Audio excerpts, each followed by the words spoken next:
मित्रांनो, लाईफमध्ये आपल्याला काय हवं असतं? जीवनात भरपूर वेळेला एक रिकामं कंपार्टमेंट, ते खास करून रेल्वेचं मिळावं आणि त्या सगळ्यामध्ये आपण एकटे बसू, बाहेरचा एक सुंदर नजारा पाहूया. हातामध्ये कॉफी असावी, हातात एक छानशी डायरी असावी, हातात एक छानसा पेन असावा आणि विचारांचा असा गुच्छ आहे तो खुलत खुलत जसं पाऊस पडत असतो तसं विचारांचं वेगवेगळे विचार आपल्या मनामध्ये येत असतात आणि हे विचार आपल्याला सुदृढ बनवत असतात, समृद्ध बनवत असतात. या विचारांच्या मध्ये परत आपला अनुभव येत असतो आणि या अनुभवांच्या मध्ये कुठेतरी छंद येत असतो आणि या छंदांच्या बरोबरच सर्वात महत्त्वाची गोष्ट आठवते ती म्हणजे कविता. कविता मला खूप आवडतात आणि वेगवेगळ्या मी कविता करत असतो. तसं ऑफकोर्स खूपशा ऐकवण्यासारख्या नसतात, पण त्या करत असतो. माझ्या मनात त्या चालू असतात. कधी कधी डायरीवरती उतरल्या जातात आणि त्या असतात ना कविता, कदाचित त्याला रायमिंग्स नसतील, त्याला यमक जुळणारे शब्द नसतील, परंतु त्या सगळ्यांच्या मध्ये एक सगळ्यात महत्त्वाची गोष्ट असते की ती माझी भावना त्यामध्ये असतात.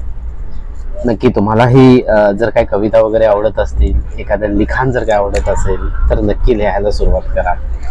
खूपशा वेळेला मला लोक प्रश्न विचारतात की सर, आमचं मानसिक आरोग्य खूप वेळेला खराब होतं, आम्ही काय करावं, कसं करावं, मग काही सुचत नाहीये आणि बाहेर प्रवासाला जावं तर काय करावं.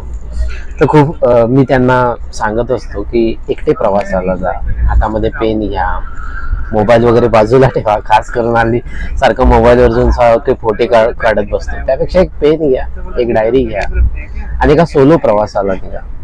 छानसा जो प्रवास तुमच्यापर्यंत असलेला प्रवास असेल.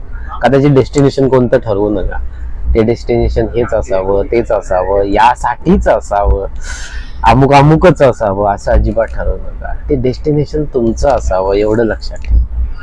कदाचित कुणालाही सांगू नका कुठे चाललाय, कशाला चाललाय, कशासाठी चाललाय, पण नक्की जा. हा प्रवास आहे ना आपल्याला खूप खूप खुलवतो, शांत करतो, मनाला सुखावतो आणि स्वतःचं मानसिक आरोग्याकडे आपल्याला प्रवास करायला जास्त परिणामकारक ठरतो.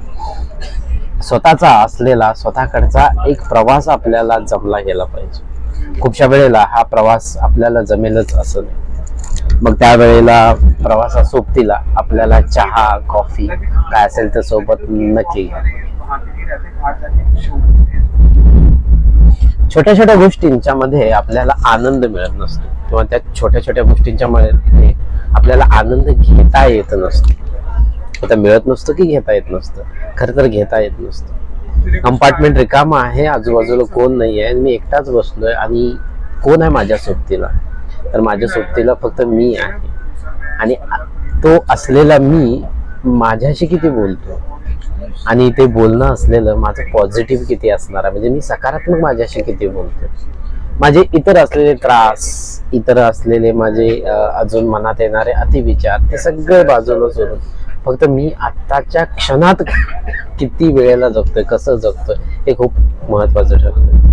भरपूर वेळेला लोक मला म्हणतात की नाही हो, एकटे जरी प्रवासाला गेलो ना तर आम्हीच आमच्या अंगावर आल्यासारखे वाटतं, मग कोणाच्या सोबत गेलो की त्याचीही नाटके आम्हाला ऐकू येत असतात. तर नक्कीच असं प्रत्येकाच्या बाबतीत होत असतं. प्रत्येकाला तो विचार येत असतो आणि त्याला कोपअप करायला थोडंसं शिकावं लागतं त्या विचारात, आणि ते कोपअप करण्यासाठी आपण कोण आहोत, काय आहोत, कसे आहोत हे समजणं सुद्धा गरजेचं असतं. म्हणून प्रवासाला निघा. कुणाच्या प्रवासाला तर स्वतःच्या प्रवासाला, स्वतःपासून स्वतःपर्यंत जाण्याचा हा एक राजमार्ग असेल असं मी या ठिकाणी म्हणेन. Thank you very much. खूप छान तुम्ही सर्वांनी ऐकून घेतलं. धन्यवाद.